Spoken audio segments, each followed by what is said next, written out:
Now, the decision by the Welsh region of Gwynedd to implement a fully Welsh language medium school system, phasing out the English medium streams, has made some English people lose their minds. Now, I've heard denunciations claiming that it will stifle students' academic achievement, that it's discrimination, and even that it will destroy the future of Gwynedd. The root of the argument is basically English is the dominant language, therefore any attempt to promote and use Welsh as anything but an antiquarian interest is silly nonsense. But why is there seemingly so much animosity towards Welsh? Well, part of it might just be ignorance, while some is the result of ethnic strife that goes back 1600 years. Many will know that Welsh was not always relegated to the status of a minority language. It's the direct descendant of Common Brythonic, a specific British form of the Celtic language once spoken as a native language across almost all of Britain in the Iron Age.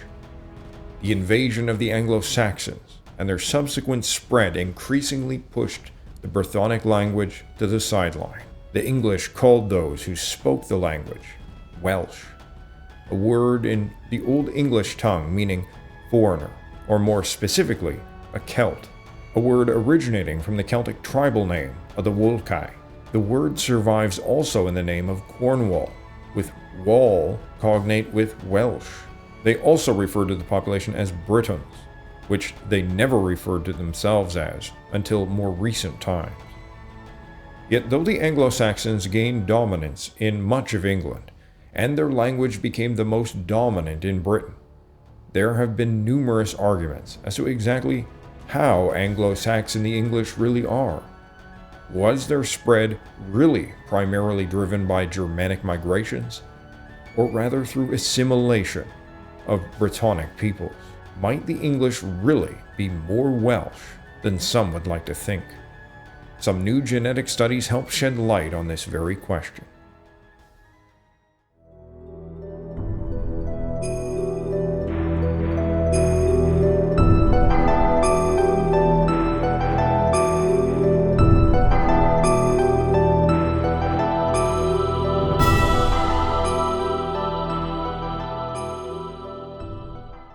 Welsh today is the most successful and widely spoken Celtic language, in large part due to the very active efforts of the Welsh-speaking community to protect and grow their language after centuries of retreat, and their efforts are paying off. While Irish might have more on-paper speakers, Welsh has a far more active speaking community, people using it as their community language, speaking, writing, working, and learning in Welsh. In Gwynedd, around 77% of the population speaks Welsh, but even in more populated and urban regions, the percentage of speakers is around 17%, which, compared to the situation with other Celtic languages, is actually huge. Many of those who report that they can speak Welsh are fluent in the language, not just casual learners. While some English express hatred of the Welsh language, JRR Tolkien, who has become somewhat of a saint in our age, would have strongly disagreed. Of all the living languages in the world, besides his native English, he was drawn to Welsh, feeling that it was particularly beautiful, using it as the inspiration for his Sindarin elven language. Many aspects of The Lord of the Rings draw upon the Welsh language and myth. So during the Iron Age, from the wild mountains and green valleys of Scotland to the white cliffs of Dover, the ancestor of the Welsh language was the common vernacular of Britain. Now, in my view, it had developed through a combination of language convergence of Bell Beaker dialects and migration of mainland Celts of the Urnfield and Hallstatt cultures. In parts of southern Britain, this mainland influx never really stopped, but also flowed both directions, so that Britons were likewise settling in Gaulish regions, even as Gauls moved into Britain. Now, this appears to show a common culture and linguistic sphere. So, how did massive parts of Britain go from speaking Common Brythonic to speaking English? Well, that process began in the age of Hengist and Horsa. and grew in the days of Beowulf. Speaking of Beowulf, I have something you definitely should check out. Now, I have here a version of Beowulf that was created by a wonderful supporter of the channel who's a bookmaker. Now, he made this thing in a very authentic medieval style. Now, obviously, it's not on calf skin or anything like that, but he did it out by hand and using an authentic Old English style script. And decorating the entire work is art based on authentic insular art styles that were popular throughout Britain during the Old English period. Now, he doesn't only do Beowulf, he is also releasing a version of the Poetic Edda using Old Norse style and with the same idea as modern English on one side and Old Norse on the other. It's something I'm really looking forward to and something I think many of you would be interested in checking out.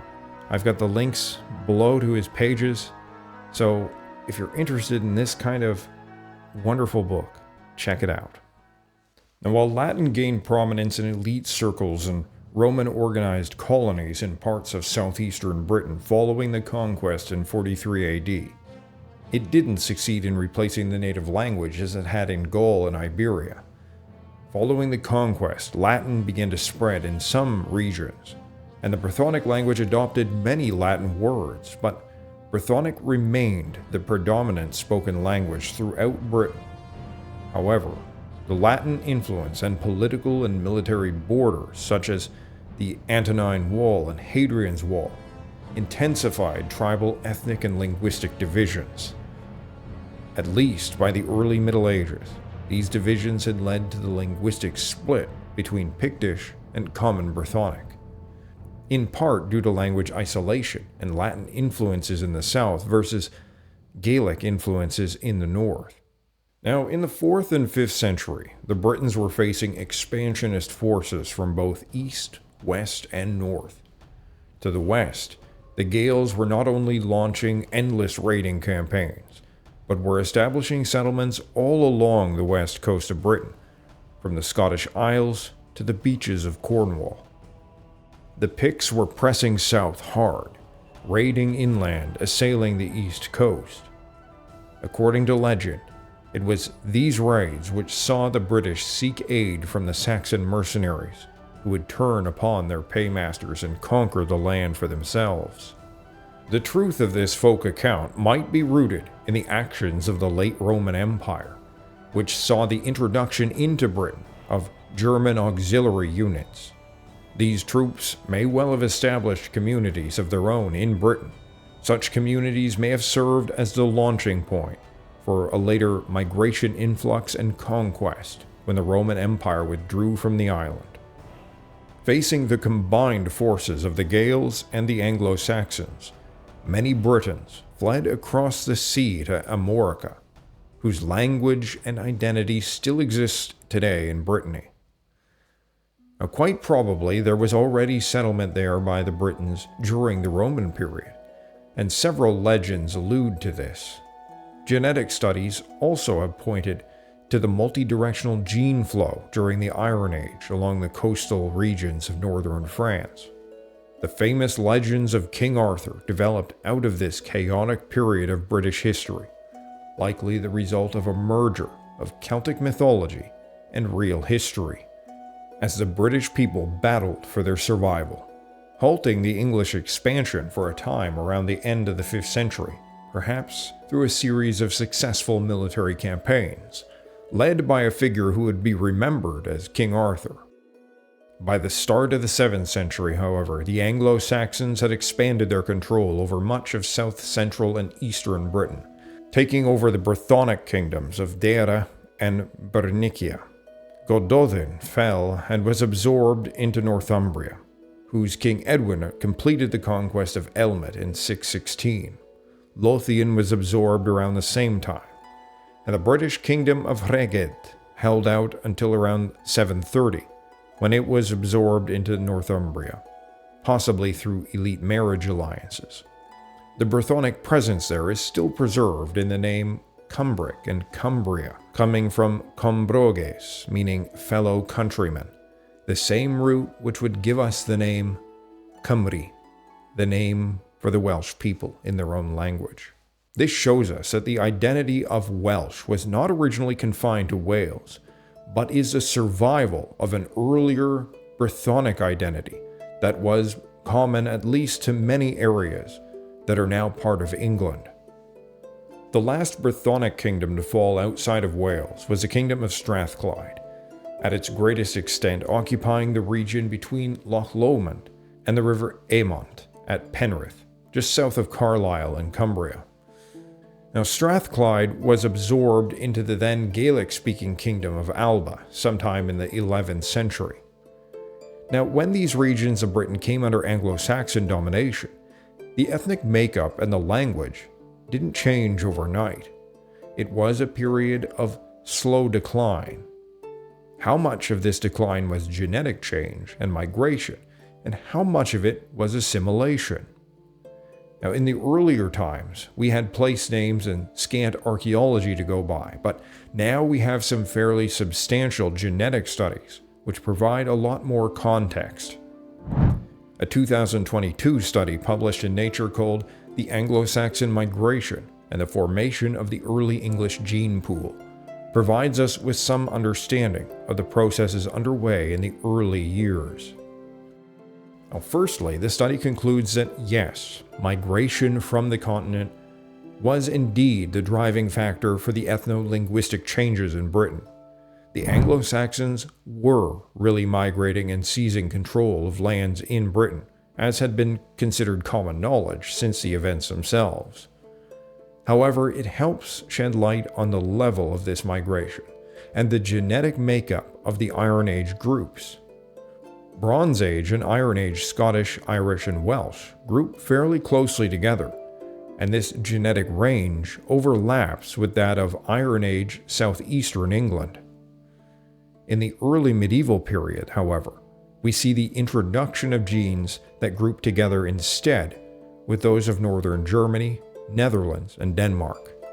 Now, some of these early medieval samples still group entirely within the Iron Age England grouping, but others either entirely group with the Germanic or are pulled in that direction, meaning that they are a mix between the local population and the Anglo-Saxon migrants. The British genetic pool was fairly consistent from the Beaker period until the Roman period. The Late Bronze Age seems to have been a period of increased Urnfield and Hallstatt settlement, which helped ensure that Britain was pulled within the Celtic linguistic and cultural sphere. But even compared to that, the genetic change that took place during the late Roman and early medieval period was substantially greater. The early medieval population of the areas of England where the Anglo-Saxons settled was predominantly drawn from central northern Europe. During the early medieval period, on average, this ancestry in the samples tested was around 76%. It is most predominant in the east and central England. However, in the south and in the southwest, it is much less dominant. Now, at the time, people of both ancestral groups were being buried in the same graveyards, but the remains of both are frequently treated differently and sometimes kept separate in the burial ground from each other. Now, women who were more Anglo-Saxon genetically were more likely to be buried with grave goods than those of Iron Age British origin, while men from both groups were about equally likely to be buried with weapons. Now, in one case, a man of entirely Iron Age British origins was buried with a sax, a typical weapon of the Saxons, tied even to the etymology of their name. Now, this would appear to show that once Anglo-Saxons gained political dominance in a region, at least some of the inhabitants were absorbed culturally and eventually genetically into the group. After all, the Iron Age Britons and the continental northern Europeans were not widely different people, and they had very similar Chalcolithic origins. The study also revealed that a number of burials that were earlier incorrectly identified as women, the source of a lot of shield maiden fantasies, upon genetic testing, turned out to be men. Now, unmixed Anglo-Saxon individuals from England are concluded to be genetically indistinguishable from from continental northern European samples, with a range of origin between northern Netherlands and southernmost Sweden. In other words, it is genetic confirmation that the Anglo-Saxons originated from exactly the area where our historical sources like Bede said they did.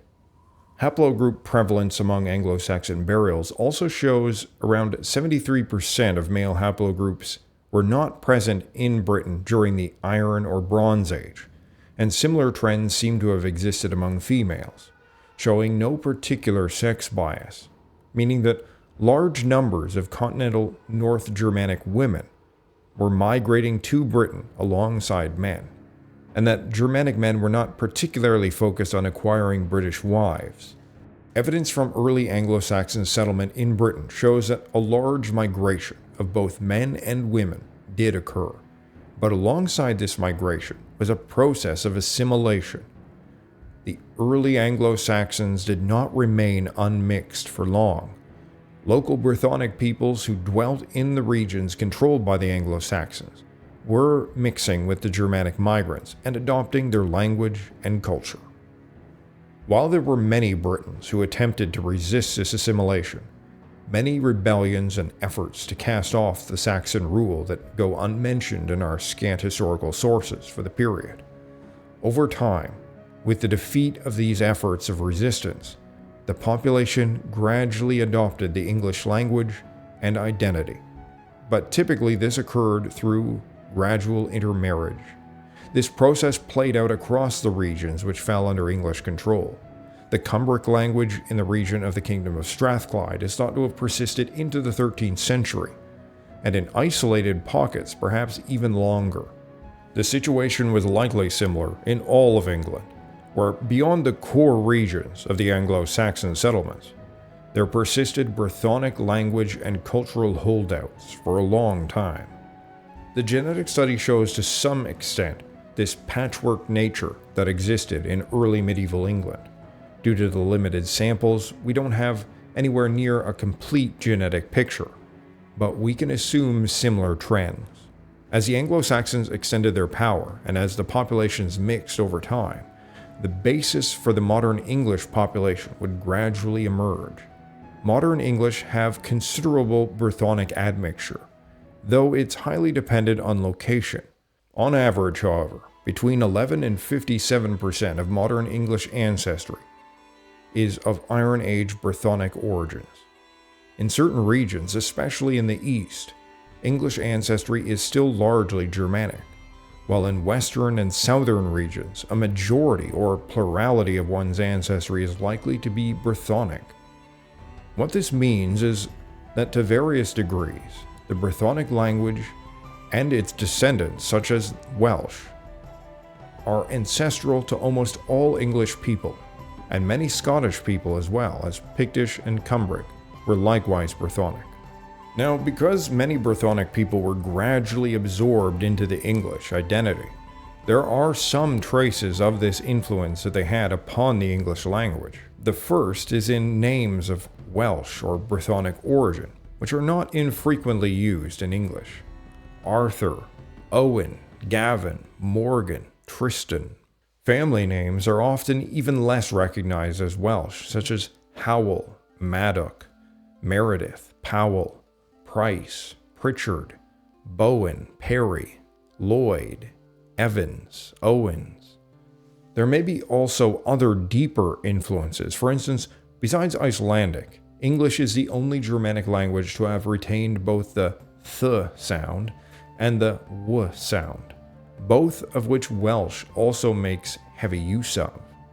The Old English word for an interpreter was a whalstod, with whal referring to a Brythonic person, meaning that early on the English had to have people who were able to speak the Brythonic language to communicate with the Britons. More significantly, the particular use of be forms in Old English were proposed by JRR Tolkien to have been influenced by similar forms used in Welsh, and are not used in the same way in any other Germanic language. Byth in Welsh, byth in Old English. The Northumbrian dialect created new Old English plural forms that seem to mimic Welsh. Northumbrian Bithun compared to Welsh first-person plural, Byddwn, and third-person plural, Byddant. Tolkien also noted that the famous I mutations in English are very similar to the I affections or mutations in Welsh. The decline of the Welsh language in England was a long and protracted process that ran from the time of Hengist to the modern era. William of Malmesbury, writing of a time well before himself, described the violent methods used to break up the communities of the Britons who dwelt in the East. The British, who in the days of his father and grandfather protected either by a show of surrender or by the defense of walls, had escaped the fate of Gloucester and Bath. He savagely pursued, expelled them from their cities, and drove them into the land of rocks and forests, where they yet remain today. Now, while this would not have been the universal approach, it is likely that in the early period, such brutal methods were used by the English to take possession of the most valuable sites and establish their domination over the local population. The British, however, did not always accept their conquest easily. William explains, "So strong did Kenwil become, that he who before had not succeeded in defeating even his own frontiers, now extended his sway in all directions. The British brooding over their memories of their former independence, and therefore constantly plotting rebellion, he twice completely crushed." Interestingly, the English king who is cited as crushing the Welsh carries a name that is of Welsh origin. While Offa's Dyke, created by around 796 to separate the Welsh kingdoms of Powys and the Anglo-Saxon kingdom of Mercia, largely outlined the border between the Welsh and the English kingdoms. The Welsh language was actually still spoken beyond the borders of the Dyke for many hundreds of years. Our historical sources on the matter are lacking, but we can likely assume that anywhere early Iron Age British ancestry remained the vast majority, the English language was not quick to spread, and occurred likely in the High Middle Ages, if not later. Another clue can be place names, which some linguists believe show evidence that Welsh was spoken as far east as Wiltshire, perhaps into the start of the 10th century.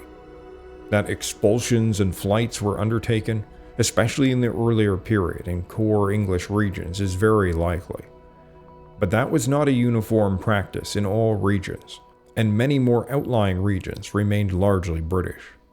In Arkenfield, in what is now Herefordshire, Welsh was still the primary language in 1600, and a bishop from the region helped produce the first Welsh translation of the Bible.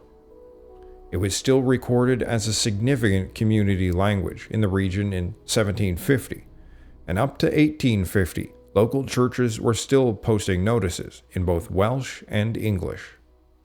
Yet by the late 19th century, the language was spoken by only a few elderly people and died out as a community language. In Shropshire, especially towards the western border with Wales, Welsh remained the dominant language into the 19th century. In 1878, geographer E.G. Ravenstein noted that the communities in Llanbodwell, around a third of the population there, spoke Welsh, though he noted that children were no longer learning it, showing that the linguistic and cultural shift that would fully anglicize the region by the 20th century was well underway. Oswestry, one of the largest towns in the region, had Welsh church service into the 1800s, and it and most of the other place names in the region are of Welsh origin. If we rewind this historically observed decline, the borders of the Welsh-speaking region expand further and further east, making it probable that in the 14th and 15th century, the majority of the region was still speaking Welsh, despite long-time English political domination. A similar situation unfolded in Cheshire, though the transition to predominantly English occurred in the late Middle Ages, and the last community use of Welsh on the English side of the Dee is thought to date to around the 17th century.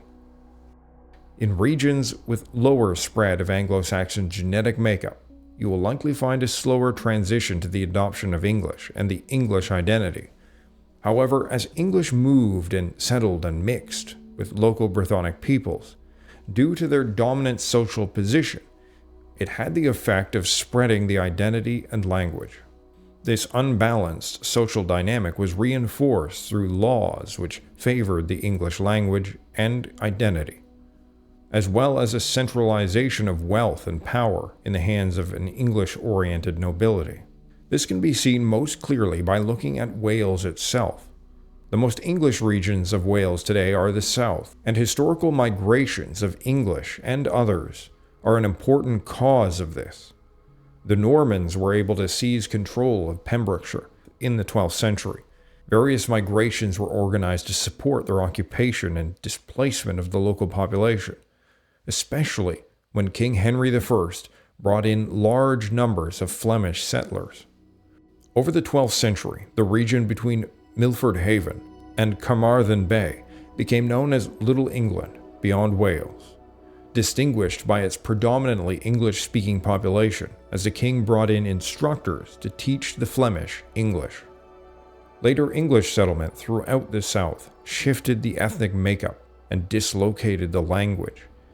When speakers of a dominant language move into an area, their use forces others to communicate with them in that language, as they typically refuse to learn the language of the less dominant group. A minority can therefore shift the linguistics of an entire region if it is powerful politically. Over time, and often through intermarriage, this loss of language and identity is reinforced and assimilation to the dominant culture is completed. When Edward I completely conquered Wales for the first time in 1283, he initiated a planned settlement of English colonists into Wales. Similar tactics of ethnic displacement were later deployed in Northern Ireland to make it easier to retain English domination. As recently as 1800, around 80% of the population of Wales spoke Welsh, with many being unilingual Welsh speakers.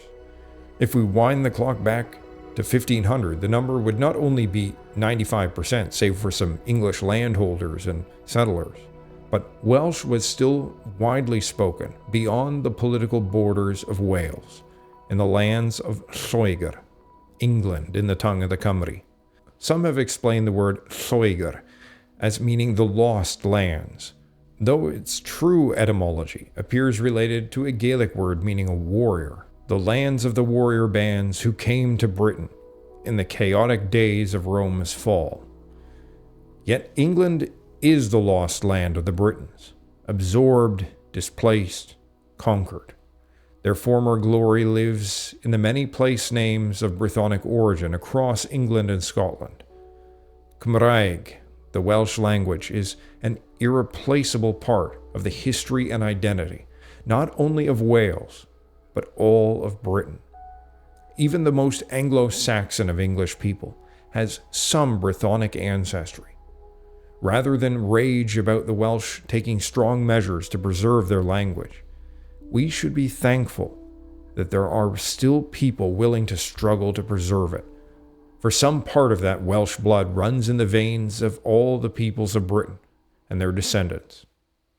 Of the language, Tolkien said, "For myself, I would say that more than the interest and use of the study of Welsh as an adminicle of English philology, more than the practical linguist's desire to acquire a knowledge of Welsh for the enlargement of his experience, more even than the interest and worth of the literature, older and newer, that is preserved in it. These two things seem important. Welsh is of this soil, this island, the senior language of the men of Britain, and Welsh is beautiful."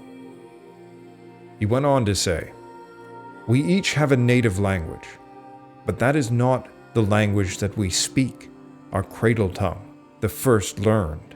Linguistically, we all wear ready-made clothes, and our native language comes seldom to expression. But though it may be buried, it is never wholly extinguished. My pleasure in the Welsh linguistic style would not therefore be expected to be particular to myself among the English. It is not. It is present in many of them. It lies dormant, I believe, in many more of those who today live in Lloegr and speak Saesneg. It may be shown only in uneasy jokes about Welsh spelling and place names. It may be stirred by contacts no nearer than the names in Arthurian romance that echo faintly the Celtic patterns of their origin. Or it may, with more opportunity, become vividly aware. For many of us, it rings a bell, or rather, it stirs deep harp strings in our linguistic nature. In other words, for satisfaction, and therefore for delight, and not for imperial policy. We are still British at heart. It is the native language to which, in unexplored desire, we would still go home.